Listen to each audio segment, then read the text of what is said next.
ULB Podcast. Les podcasts de l'Université libre de Bruxelles.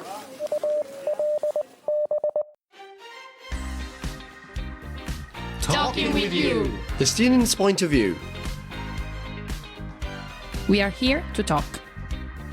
We are here to ask. We are here to learn. Welcome to our new episode of Talking with You, the podcast where the student's point of view matters. This show wants to provide the students an open and safe space to discuss the topics that we deal with as students, but also, in a broader sense, the ones that concerns us the most as passionate young individuals. Hello everyone, my name is Cora. And my name is Sarah, and we will be hosting this episode today. Last Tuesday, on November 5th, U.S. citizens voted for the President of the United States. And today, with our guests, we would like to analyze it from a European perspective and consider what implication this election could have for the rest of the world, with a focus on the future of the U.S. relations. So, what do these elections actually mean for the future, and what could we expect to happen? That's a great starting question, but first, let me start by introducing our guests for this special U.S. elections episode. Rocio Rivera Torrente, English Editor-in-Chief of SAIES on Europe and European Studies Master Student. Hi everyone, thank you for having me. And Mateo Migoya, Treasurer of SAIES and Economic Governance and Public Policy Master Student at Solvay. Hello, thank you for having me. Welcome to Talking with the EU podcast. Thank you both for joining us. It's a pleasure having you here with us today. Europe and the world has anxiously awaited for the outcome of these elections to gauge the future relations between the two continents. Last Wednesday, November 6, Donald Trump won the presidency, shifting America's power to the right after a fierce race with Kamala Harris. His return, driven by dissatisfaction with Washington, resonated with the working class, allowing him to win for this security. European governments are now scrambling to assess the impact on U.S. support for Ukraine fights against Russian forces, fearing Trump may push Ukraine to make concessions. He has also threatened to reduce U.S. backing for NATO, a cornerstone of European security. So, if you had to make a prediction, what changes do you anticipate in the U.S. approach to international alliance like NATO, and what might be the specific consequences for the war in Ukraine and relations with Israel? Rocio, would you like to start? Yes, thank you. One important aspect of Trump to keep in mind is that despite projecting a strong, stable leadership image, he is in fact highly unpredictable. His decision-making can be quite erratic, which could lead certain actors to appease him out of caution due to his unpredictability. Trump has been one of NATO's fiercest critics, insisting during his campaign that the US will not protect countries that fail to meet the 2% defense spending commitment. While a formal US exit from NATO seems quite unlikely, this stance raises questions about the protection NATO has provided Europe for decades. The end of this protective hand from the US might drive the EU to accelerate its strategic autonomy in defense, which would involve massive investments to strengthen the continent's military capabilities, which is an ambitious but very complex goal. In terms of the war in Ukraine, which has been one of the most significant conflicts of recent years and a key point of unity between the US and Europe, the Trump's administration has frequently expressed reluctance to send military and economic aid to Kyiv. For Europe, what does this represent? For Europe, this presents a very strategic dilemma, which is should it bear the costs of supporting Ukraine along in its fight against Russia? If the EU doesn't act, Russia could strengthen its position in the conflict, opening the door to greater Russian influence in Eastern Europe. Trump's foreign policy towards the Middle East, though, the fact is that he has always favored Israel.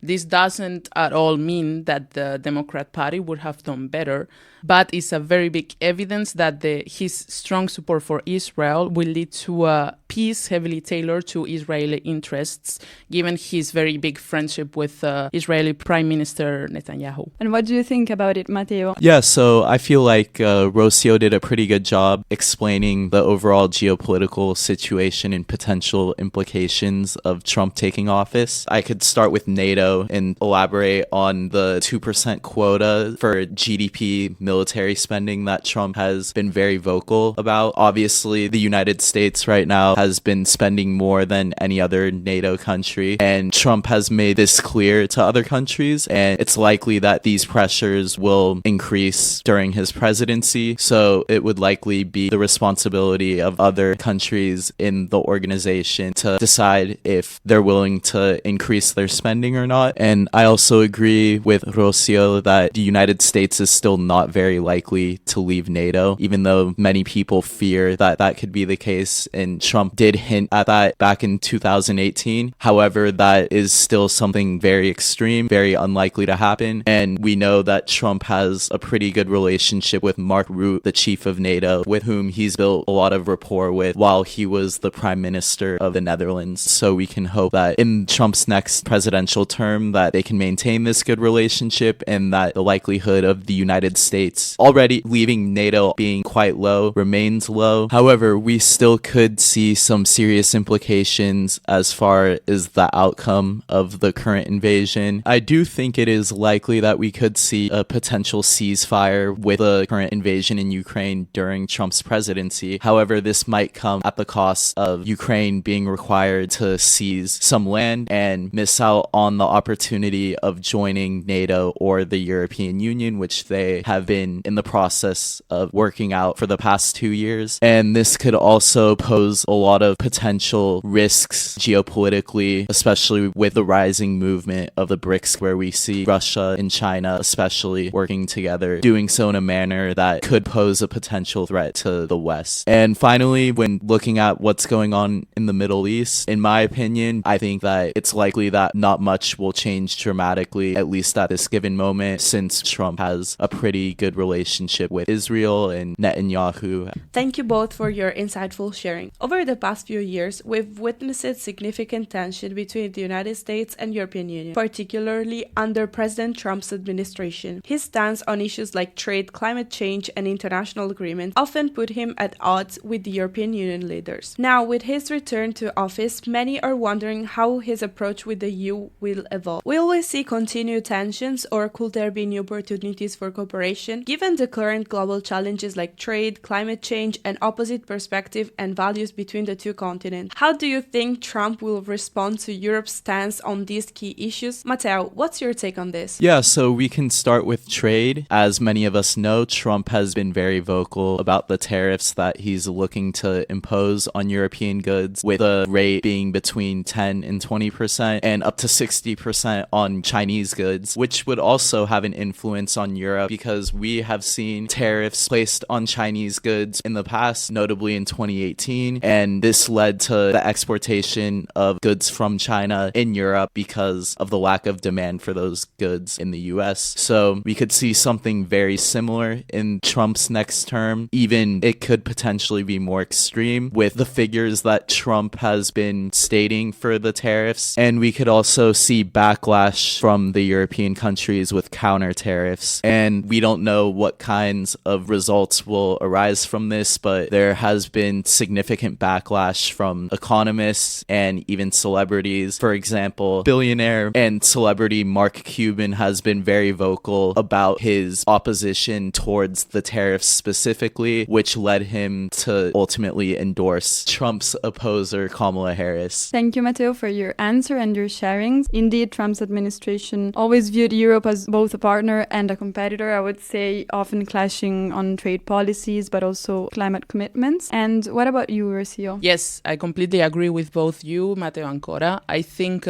Trump's goal is very clear. He wants to reduce the trade deficit, and he wants to bring industrial production back to the US soil. What options are there remaining for the EU? Well, most likely Brussels will impose its own tariffs, leading to a new trade war between the US and the EU economies, and they will need to find alternatives in Asia and Latin America to reduce this dependence on the US. This brings me to the concept also of strategic autonomy that the EU will need to develop and implement, and that we have already seen in the plans of both Roberta Metsola and Ursula von der Leyen. They have already stated on Wednesday morning that the European Union, against the second term of Donald Trump in the US presidency, will need to develop strategic autonomy if it wants to survive in this new political international landscape. In terms of climate change, without US cooperation, advancing in the fight against climate change in the world will be much more difficult difficult. Trump has already promised to withdraw from the Paris Agreement.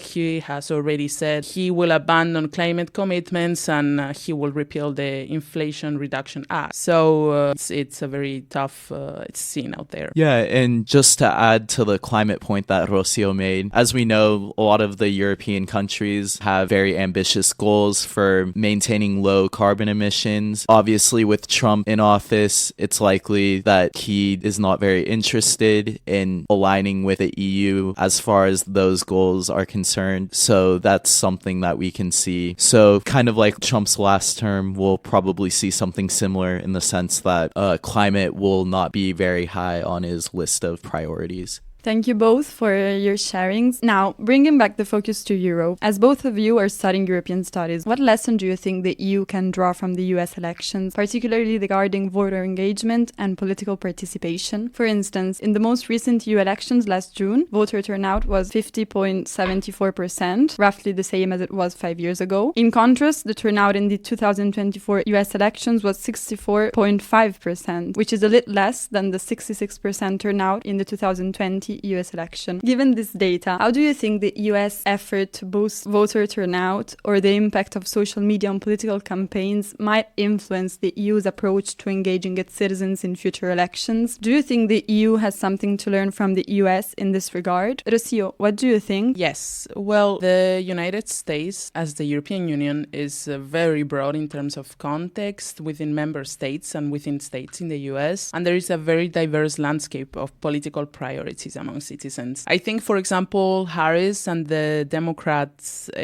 campaign has focused a lot on the abortion rights, which is, of course, a political priority, but maybe they have lacked a wider perspective of who they could have targeted and who could have been the political priorities of the citizens. They have failed to engage citizens in states that Biden, for example, had already engaged. She has failed to equal this engagement or even increase this engagement. Whereas Donald Trump has succeeded to penetrate within communities of young Latinos, of Protestant families, of more middle-class, high-class citizens, and he has widened his engagement and his penetration within citizens. In terms of political campaign in social media, I think we live in a society who is massively influenced and informed throughout what they see on social media. In terms of the US electoral campaign, for example, both candidates have been invited to two very successful podcasts in the US. For example,